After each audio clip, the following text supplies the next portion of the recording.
बहुत स्वागत है आपका न्यूज 18 मध्य प्रदेश छत्तीसगढ़ में और आप देख रहे हैं खबर असरदार। नमस्कार, खबर असरदार में बहुत स्वागत है आपका। और आज सबसे पहले बात करेंगे बंगाल की, जहां एक नया बखेड़ा खड़ा हो गया है। बंगाल के चुनावी नतीजों में बीजेपी जीत गई है और ममता बनर्जी और उनकी पार्टी हार गई है। लेकिन ममता बनर्जी ने सीएम पद से इस्तीफा देने से इनकार कर दिया। यह पहली बार है जब किसी मौजूदा सीएम ने हारने के बाद ऐसा बयान दिया हो। लेकिन इस बयान के बाद बंगाल से दिल्ली तक सियासत गर्मा गई है।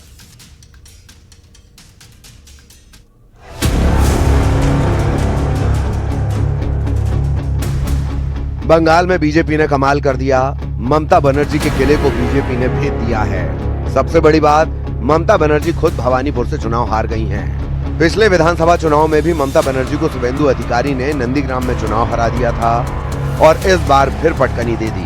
अब बंगाल में बीजेपी की सरकार बनने जा रही है, लेकिन इस बीच ममता बनर्जी ने इस्तीफा देने से इनकार कर दिया। ममता बनर्जी ने कहा कि मैं इस्तीफा नहीं दूंगी क्योंकि मैं हारी नहीं, हराया गया है। मेरा राजभवन जाने का कोई प्लान नहीं है। কেন কিসের জন্য? আমরা তো হারিনি যে যাব। হারলে আমি যদি শপথ নিতে যেতাম তাহলে আমি রেজিগনেশনটা করতাম। এখন তো question doesn't arise. Mamata Banerjee अपने भतीजे अभिषेक बनर्जी के साथ मीडिया के सामने आई। आरोप लगाया कि हम हारे नहीं हैं, हमसे 100 सीटें लूटी गई हैं। हम बीजेपी से नहीं हारे, हमें हराया गया। पूरे चुनाव में चुनाव आयोग ने विलन का काम किया। ममता बनर्जी ने आरोप लगाया कि बंगाल के विधानसभा चुनाव में उनके साथ नाइंसाफी हुई है, इसके पीछे बीजेपी का हाथ है। 2026 में 1 दिसंबर 2014 का ये बयान अक्षरशः सही साबित हुआ। इसीलिए कहते हैं कि बोलते वक्त शब्दों का चयन सोच समझकर होना चाहिए। चुनाव हार के बाद जो आप चोरी और झूठ का आरोप लगा रही हैं, वो कुछ और नहीं, सच का सामना करने से भाग रही हैं। और सच ये है कि बीजेपी 207 सीट जीतकर बंगाल में 46 साल के संघर्ष के बाद सरकार में काबिज हुई है। तो ममता जी ने मीडिया के सामने एक छोटा सा सवाल किया कि अमित शाह कौन है, ऐसा पूछा था। दीदी, अगर आप देख सकती है तो देख लीजिए, सुन सकती है तो सुन लीजिए। मैं अमित शाह हूं। मैं भारतीय जनता पार्टी का एक छोटा सा कार्यकर्ता हूं। मैं अमित शाह हूं और इस बंगाल की भूमि पर से तृणमूल को उखाड़ने के लिए आया हूं, वो आप समझ लीजिए। एक तरफ सियासत जारी है, दूसरी तरफ बंगाल में 9 मई को नई सरकार का शपथ ग्रहण होगा। शपथ ग्रहण में पीएम मोदी भी जा सकते हैं। उम्मीद नहीं तो प्रधानमंत्री जी काल घोषणा कर दिया 25 वैशाख 9 में रविंद्रनाथ ठाकुर का जन्मदिन, उसी दिन में इस सरकार शपथ ली। क्या चोरी और झूठ का नैरेटिव गढ़कर ममता बनर्जी सच से भाग रही हैं? अगर सीधे शब्दों में कहें तो चुनाव आयोग पर लगाए आरोप टीएमसी की हार की हताशा को दिखाता है। Bureau report, news 18।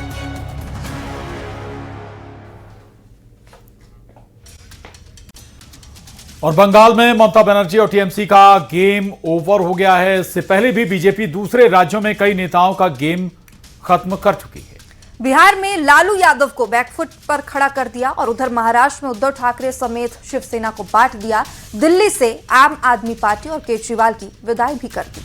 और सबसे पहले बीजेपी ने जिन राज्यों में अपनी सरकार बनाई है, वहां मौजूदा मुख्यमंत्री को ही बीजेपी प्रत्याशियों ने हरा दिया, चाहे बात दिल्ली की हो या फिर बंगाल की। और अब अगला टारगेट है यूपी और पंजाब। यूपी में अखिलेश यादव बीजेपी के निशाने पर है, तो वहीं पंजाब में आम आदमी पार्टी और सीएम भगवंत मान।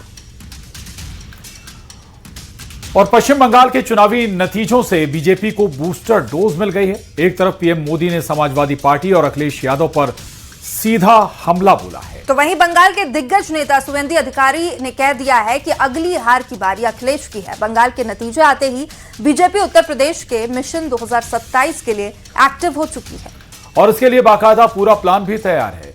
ये रिपोर्ट देखिए।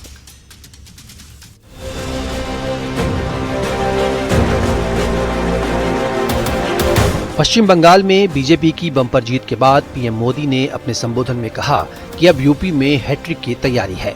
पीएम मोदी ने एसपी पर बड़ा हमला बोला।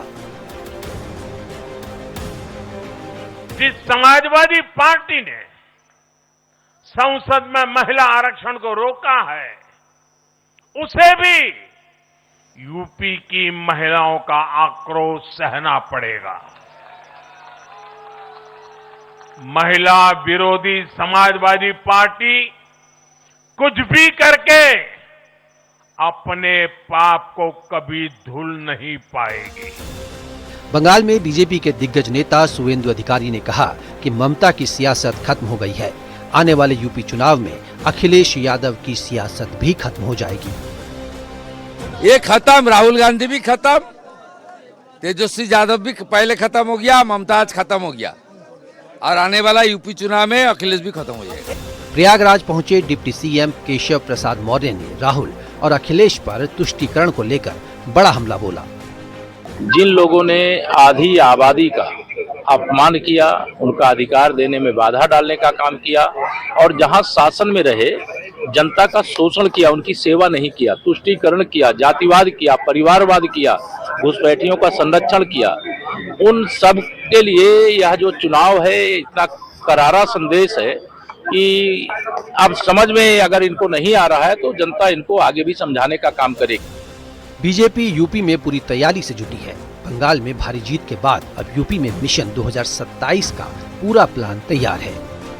सीएम योगी विकास योजनाओं और सुशासन के आधार पर आध्यात्मिक राष्ट्रवाद और विकास के एजेंडे को धार दे रहे हैं। बीजेपी बूथ से लेकर जिले और प्रदेश की संगठनात्मक मजबूती पर तेजी से काम कर रही है। महामंत्री संगठन ने 30 जिलों में बूथ समितियों की समीक्षा बैठक की। 12 मई तक 1,62,000 बूथ समितियों का गठन पूरा करने के निर्देश दिए गए हैं। यूपी में जल्द ही मंत्रिमंडल विस्तार भी हो सकता है। पश्चिम से लेकर पूरब, अवध, ब्रज, बुंदेलखंड और काशी क्षेत्र में बीजेपी जातीय समीकरण सेट करने में जुटी है। बंगाल में रिकॉर्ड जीत से उत्साहित बीजेपी यूपी में मिशन 2027 के लिए सुपर एक्टिव हो गई है। Bureau report news 18। बंगाल तक आंकड़ों का गणित बता रहा है कि कांग्रेस की जीत का दायरा अब मुख्य रूप से अल्पसंख्यक बाहुल्य सीटों तक ही सीमित नजर आ रहा है। All India United democratic front यानी AIUDF के अध्यक्ष बदरुद्दीन अजमल ने कांग्रेस की तुलना मुस्लिम लीग से की है। क्या है पूरा मामला, रिपोर्ट देखिए। कांग्रेस ने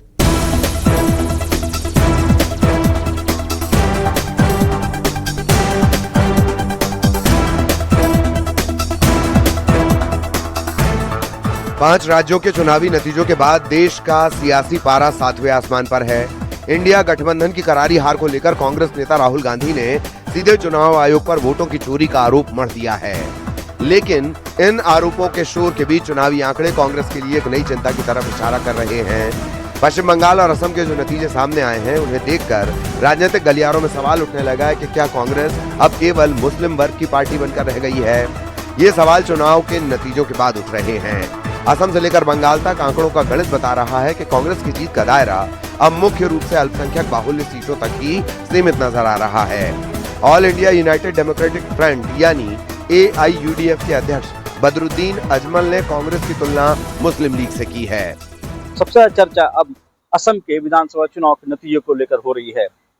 असम में कांग्रेस ने 19 विधानसभा की सीटें जीती, जिसमें से 18 अल्पसंख्यक समुदाय से विधायक बने हैं।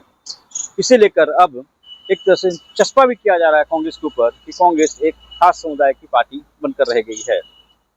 बदरुद्दीन अजमल, जिनके सिर्फ 2 सीटों पर जाकर सिमट चुकी है विधानसभा में, उन्होंने आरोप लगाया है कि कांग्रेस मुस्लिम लीग पार्टी बनकर रह गई है। वहीं पश्चिम बंगाल में बात करें, पश्चिम बंगाल में भी कांग्रेस के सिर्फ 2 ही विधायक बने हैं और दोनों अल्पसंख्यक समुदाय से हैं। कांग्रेस ने पश्चिम बंगाल में जो दोनों सीटें जीती हैं वो मुर्शिदाबाद जिले से हैं। ये सवाल इसलिए उठ रहा है क्योंकि असम और बंगाल में कांग्रेस के ज्यादातर मुस्लिम प्रत्याशियों ने ही जीत दर्ज की है। असम में कांग्रेस ने उतारे 20 मुस्लिम उम्मीदवार। असम में 19 सीटों में से 18 मुस्लिम प्रत्याशी जीते हैं।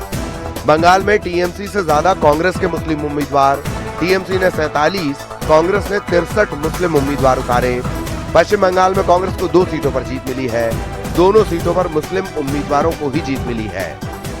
कांग्रेस पार्टी मुस्लिम तुष्टीकरण में देश की जनता का विश्वास तो खो ही चुकी है और जिस तरह के चुनाव परिणाम आए हैं, कांग्रेस के लगभग सभी उम्मीदवार केवल और केवल मुस्लिम समाज से आए हैं। ऐसा लग रहा है कि कांग्रेस पार्टी भारतीय राष्ट्रीय कांग्रेस न होकर भारतीय मुस्लिम लीग बन गई है। कांग्रेस पार्टी की इस तुष्टीकरण की राजनीति की वजह से देश की जनता में कांग्रेस का विश्वास समाप्त हो गया है। इसीलिए कांग्रेस पार्टी को जनता ने लगातार नकारा है। कांग्रेस पार्टी अब केवल और केवल मुस्लिम वोट बैंक और तुष्टीकरण पे आधारित रह गई। और हिंदू मुस्लिम तो करने नहीं चाहिए, ये देश तो सबका है, हिंदू का भी, मुसलमान सिख ईसाई सभी धर्मों का है।